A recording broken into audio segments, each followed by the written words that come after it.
I didn't think this was going to be a video, but I do think it's really easy to pay my rent through the app, because not only does it give the 3 options to like have the credit card, the debit card, and the bank account, it really saves me money to like do the 0% with the bank account, and that's really quick, honestly. The only thing I don't like is having to wait maybe till the end of the month. When I want to pay early, it's kind of more difficult, but it's not really too difficult to call regardless and figure it out. So yeah, I think it's really easy.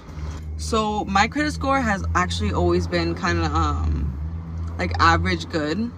So for me, it honestly does help, because I will pay that extra $6.95 a month to get a cent, and it does raise it up a little bit. I mean, not as much as, you know, the big name things, having credit cards and all that stuff, but it does help to have that extra like invoice showing that you are paying stuff on time. And I do regularly think I pay most of my bills on time. So yeah, that's really useful. So I do recommend it to other people. I recommend TenantCloud to everybody, because honestly it's easier to find an apartment through it regardless.